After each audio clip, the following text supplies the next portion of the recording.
All right. Hello and welcome to Top 8 Gaming's FNM stream. Uh, Today we're going to be starting with Ryan Ascott and Mark Neilson in Standard. Ryan, you'll recognize him as one of our commentators. We've seen him play once or twice, but now we get to see him play a bit more. He's going to be playing some black-green Delirium against Mark with his red-green wear cars. It's going to be a fun day. Looks like players are just resolving mulligans right now. Looks like Mark dropped one of his lands. No big issue there.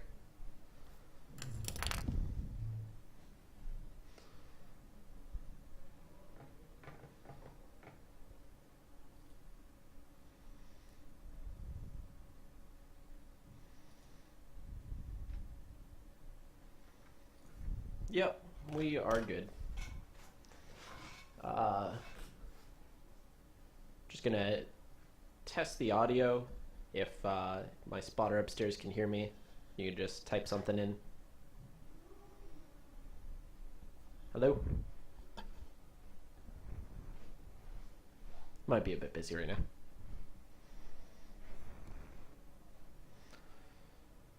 So Ryan keeping his 7. Looks like Mark is looking at his 6, I believe. Yep, there's the 6. Seems like he has a couple lands. Looks like he's willing to keep it. Scry to the top. It's good news for Mark. An aggressive deck always wants to have a game plan when you scry to the top. That usually means your first few turns are going to be packed with action.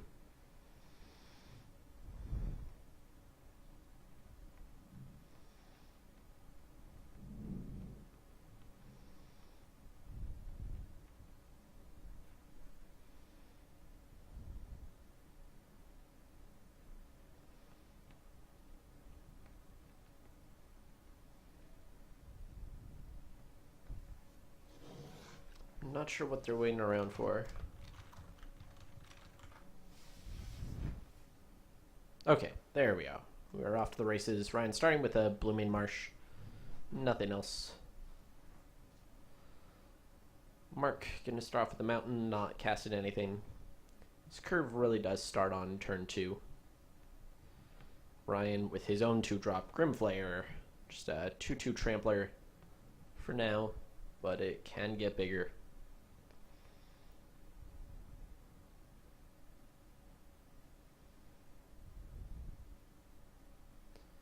Mark going to play a Lamphold Pacifist.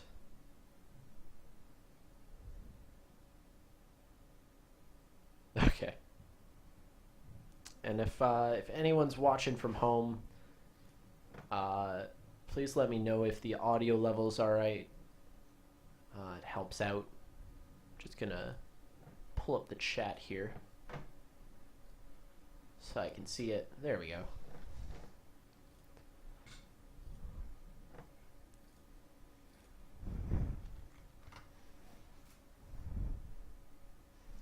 Alright, Mark taking an early beat from the Grimflayer, and looks like Ryan might have killed the Lamphold Pacifist with the murder, so getting some early cards in his graveyard. He's got himself 3 types, just 1 away from Delirium. Mark thinking of casting something. Yeah, I think that's a... I'm not sure what that card is. That's where Ryan's usually helpful. He knows all sorts of weird cards from Standard. It's an Ulvenwald Captive. Alright, I'll see if I can pull that up here.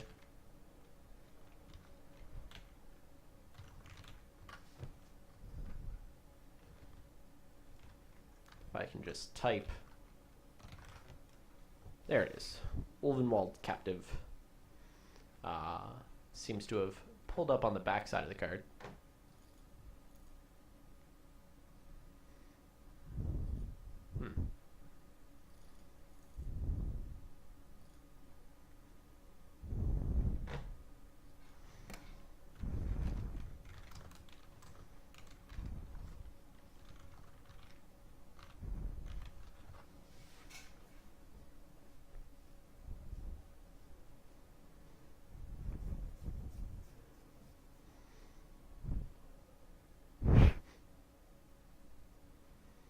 Alright, well, we're just gonna have to stare at the backside of Ulvenwald Captive, which is Ulvenwald Abomination. I'm pretty sure it's just a 2 mana 1/3 that taps for a green. Sorry, it's a 1/2 defender that taps for a green mana.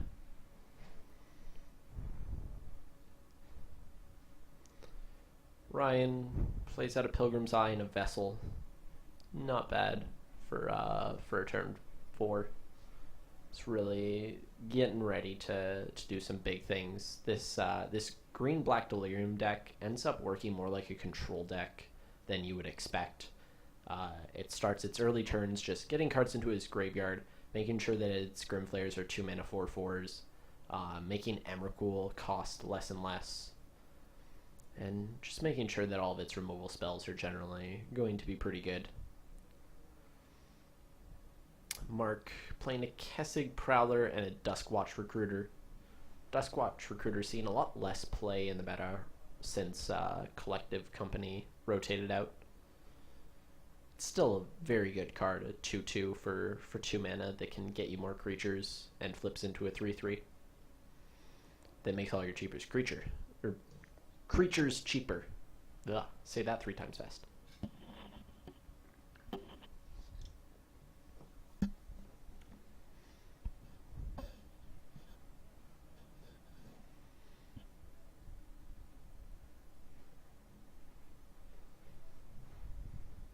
Ryan not casting anything pre-combat, just going to try to smash in for 2.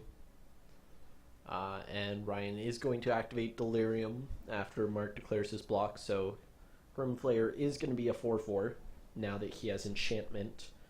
And it's going to be met with either Artifact or Planeswalker. Looks like he's going to throw an Artifact in his bin and draw that Liliana. If he has another land in his hand, it's going to be a really good turn. He'll be able to effectively nullify the Recruiter, turn it into a 0/1. And just throw in some trash into his graveyard. And there's the Lily. There it is. Tick up, targeting the Recruiter. Pretty easy play. For those of you who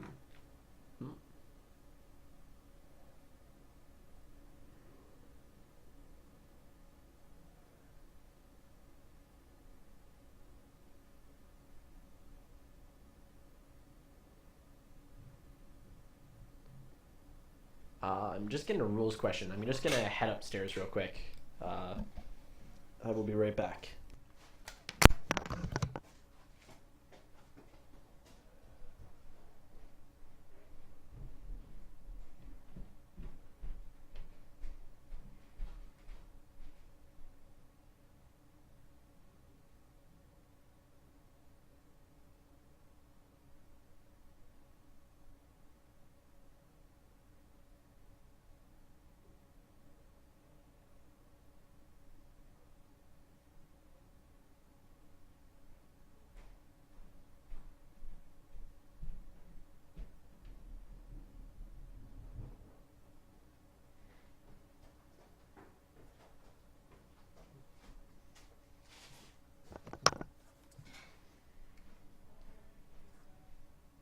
All right, sorry about that.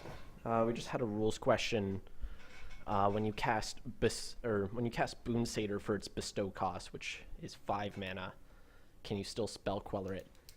The answer is yes, despite the fact that you're paying an alternate cost that doesn't actually change the converted mana cost of the original spell.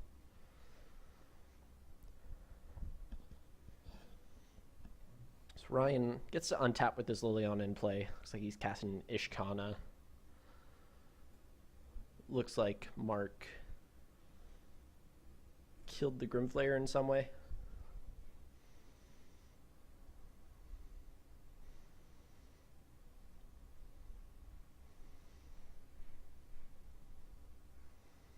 But he also lost his Duskwatch Recruiter.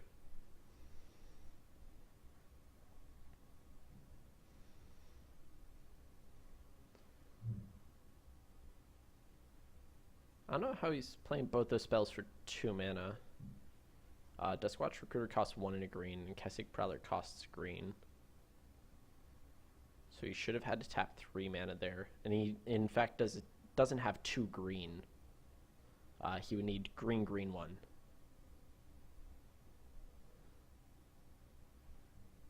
Oh, never mind. Ulvenwald Captive. I'm just not looking at the cards in play. My bad.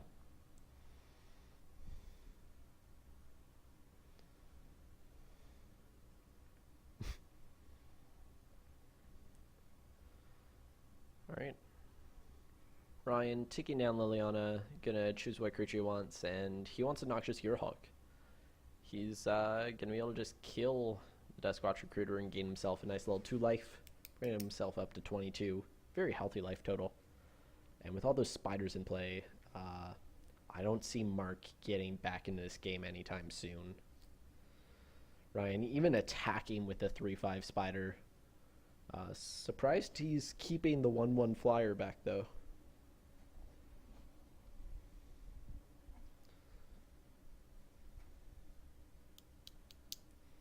I guess just playing a bit conservatively. Ryan does go to 23 life, in fact, because Mark has that enchantment that gives +1/+1 to all of his wolves and werewolves.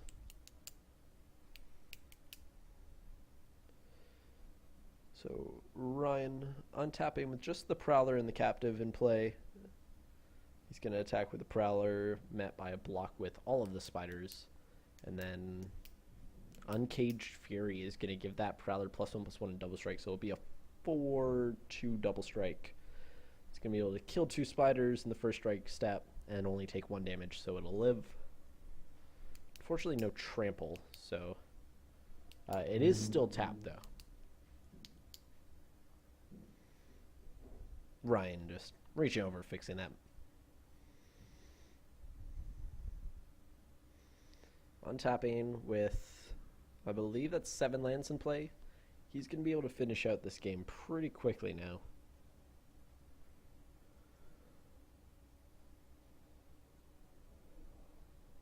Plays the 7th land, or 8th land rather.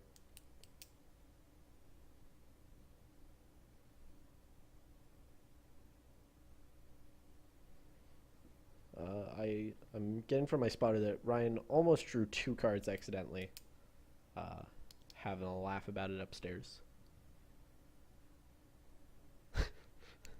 For those of you who have had a chance to play the Final Fantasy TCG already, you'll know that at the start of each turn you draw 2 cards in that game. And we recently were playing a bit of Final Fantasy, so Ryan almost drew a 2nd card because he thought he was playing a different game. Pretty funny. But yeah, he's going to be able to play a 2nd Ishkana and just finish out that game there. Mark says, I've seen enough. You have too many spiders. Cannot deal with all those spiders. So there we go. Ryan up 1-0. And post-sideboard, I imagine Ryan's deck just gets even better. I'm not sure what all Mark has for the matchup. Might have some blossoming defenses to help protect himself from Ryan's removal.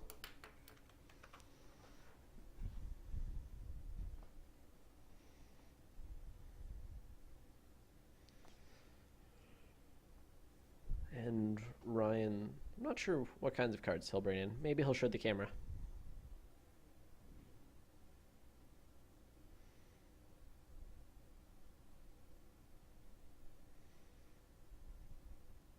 Looks like he almost took out a swamp, but thought about it.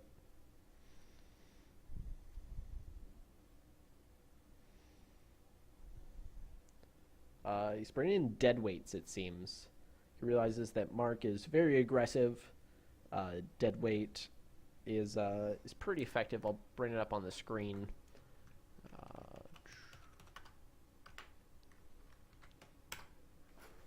Here we go. It gives a creature -2/-2 for black mana. It kills most of Mark's creatures, kills every single creature he cast in that last game. As long as he doesn't have the enchantment that buffs them all. I think Moonlight Serenade is the name of that card. Anyways, the added value of Deadweight is that there's not many enchantments in Ryan's deck. I think he just plays Vessel of Nascency, which puts itself in his graveyard. But it is tough to get that card type enchantment into his graveyard to enable Delirium. And Deadweight, when it kills a creature, just really helps him out there. Apparently I was way off on the name of the Wolf Crusade. It's not anything to do with Moonlight or a Serenade. It is Howlpack Resurgence. I'm just bad. I am just bad at knowing card names. This is why Ryan is usually here. Not that that's any excuse.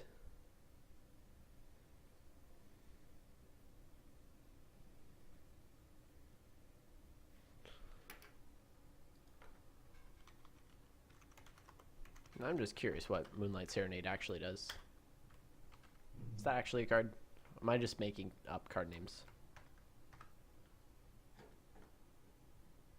Maybe I'm just mistyping it.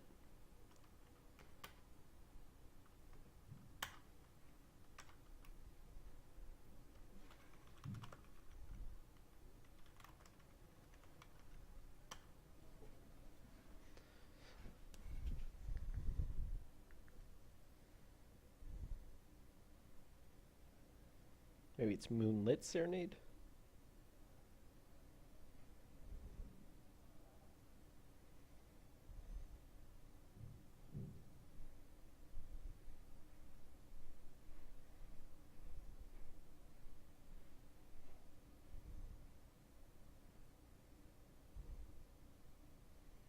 I can't actually find any cards with the word Serenade in the name, so definitely have that card name wrong.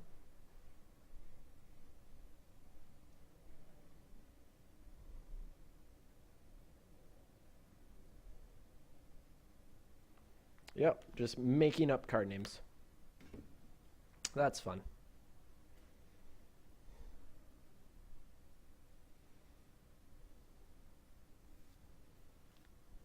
At least I hope so. Maybe my app's just outdated.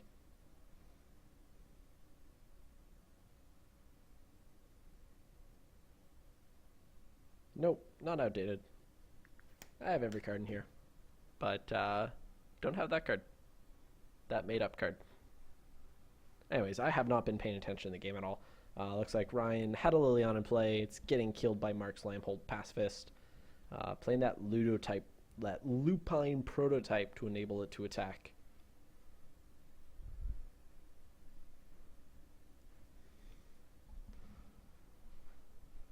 Ryan gonna play a backup Liliana.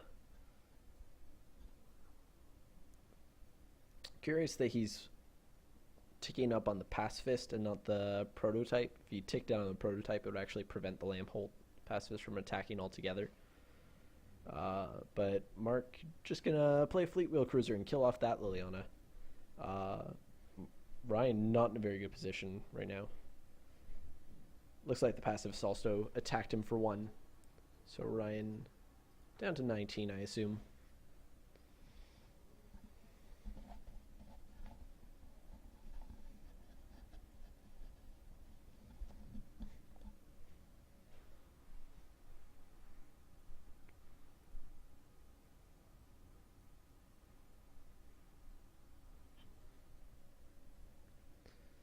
And Ryan gonna try to salvage this game. Starts off by playing his Grim Flayers 2-drop.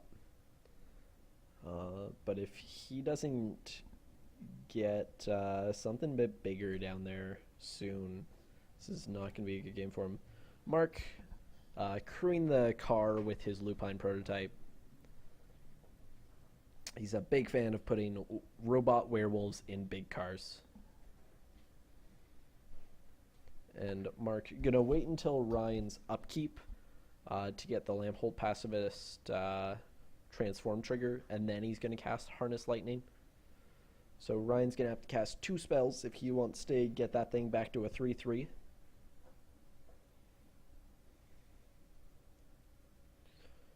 Ryan, getting some tokens ready, might be getting ready to cast Ishkana. I'm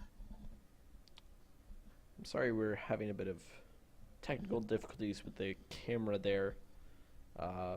Just a bit of a visual hiccup. See if we can't get that fixed in between rounds.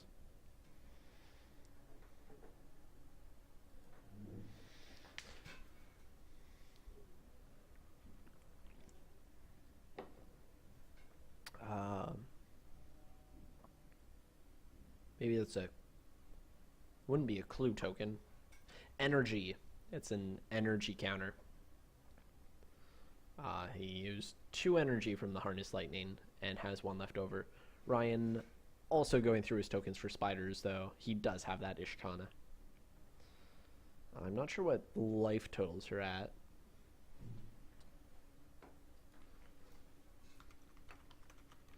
Spotter might be a bit occupied. Oh, never mind. He's updating it right now. Looks like Ryan's at 11. He's going to be at much less than 11 in a second. Looks like Mark playing a Village Messenger.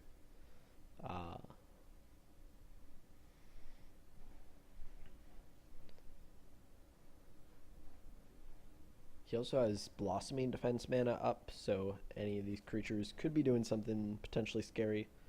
Ryan says, I'm gonna trade 2 of my spiders for your Fleet Wheel Cruiser, and I'll just take 4 from the Pacifist.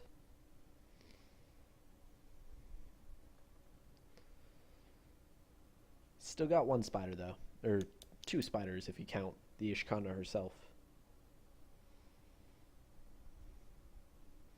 And starting to get aggressive, attacking for 3. Mark, right now, only with the Pacifist that can attack.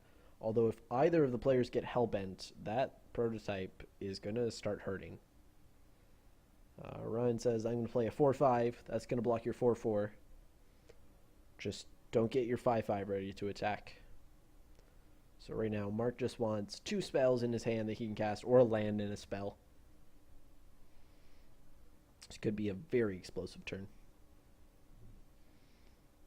Especially if they have haste. Let's start off with the Village Messenger. That has haste.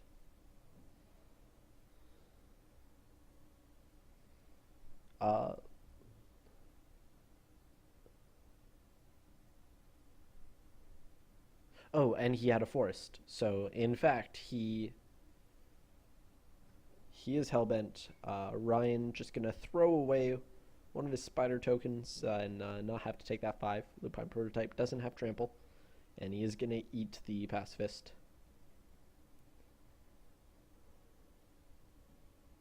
So, advantage Ryan, I would say. It would have been much better for Mark if it was 2 spells instead of a land and a spell. Just as long as it was 2 spells that he could cast. Or even if it was just a spell that cost more than 1 mana. Would have been preferable. Ryan playing a new Ishkana.